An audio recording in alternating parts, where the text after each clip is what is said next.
Hey guys, Lucas Garvey here.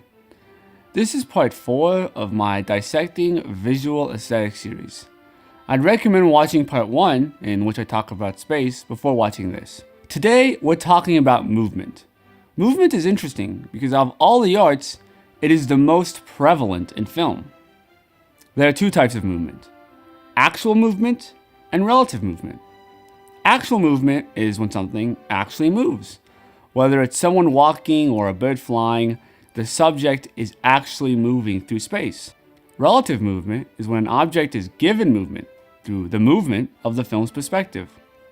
For example, if a camera crabs across a room of stationary people, they'll all be given the sense of movement. The opposite is also true. If you have a moving object and the camera follows it, then it will remove the sense of movement from the object. So when a director is planning the movement of the film, they have to plan out the movement of the subjects and the movement of the camera relative to those subjects. But there's also one more thing they must consider, that being the movement of the audience's point of attention as they watch the screen. Let's break down all three. The movement of the object is pretty straightforward. I went pretty in depth with this in my line and shape video, so I'll keep it brief here. Pretty much, you have the direction of the object, the quality of the object's movement, the scale of the movement, and the speed of the movement. The direction is where the object is heading. Is it a horizontal movement or a diagonal one? The quality is the curvature of the movement. Does the subject make a beeline to its destination, or does it turn and move in circles across the screen? The scale is how much it moves. Does it barely move an inch, or does it move across the entire screen? The speed is how fast the object moves. Does it crawl or sprint? With camera movement, the audience doesn't see the camera move, but they see the effects of the camera movement relative to all the subjects within the frame. Camera movement can be broken down the same way. Direction is the camera dialing in or crabbing away. Quality is the smoothness of the movement. Is the camera on a gimbal or is it handheld? Scale is the length of the camera's travel. Speed is how fast the camera moves to its position. The last thing the director must consider is how the point of attention moves across the screen. This is arguably the most important and critical role the director plays in the process of making a film. Just as a good comic is able to lead your eye across the page in the most pleasant and enjoyable way, or unpleasant and intense depending on the story, films do the same thing, but instead of jumping from one panel to another, the audience is always transfixed on the same panel. It's the objects within the panel that change. The audience's attention can change within a single shot or between shots. While this sounds the most abstract, it's actually constructed by the same elements as camera movement and object movement, except for speed. Direction is where the audience attention is shifted to. The quality is how it shifts there. Is the attention pointed in a straight path, or does it move in circles across the screen? Then there's the scale, arguably the attribute leading to the most intensity.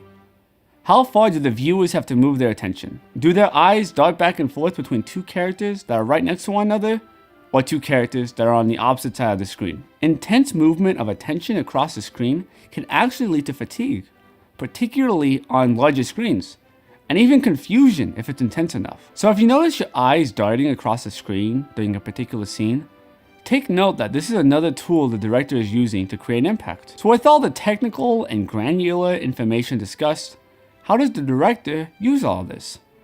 Well, it's very similar to every other visual element. It's all about contrast and affinity. How does the subject move within the frame during the current scene compared to how the subject moved in previous scenes? Maybe they're moving faster in the scene. Maybe they were moving a lot previously but aren't currently. Also, how does the subject move relative to other objects in the frame? Maybe you have two characters, with one being stationary and the other one pacing back and forth. Maybe you have two characters walking next to one another, and one is walking in a straight line while the other one is zigzagging, walking in circles around the other character. All these setups tell their own micro story. With the audience's attention, it gets really interesting. If you're cutting back and forth between two characters, how much is the context changed when they are both taking up the same screen space, as opposed to being seen on completely opposite sides of the screen? I think what will really demonstrate this is charting up storyboards, only showing the audience's movement of attention.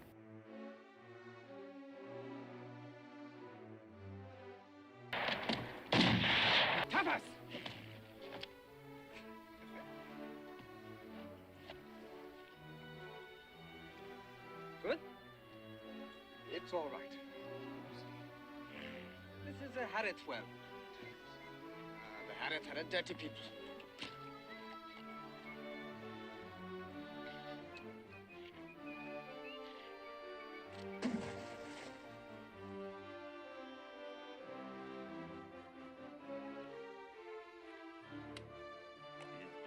That's pretty much all I wanted to say about that. I hope you enjoyed this video.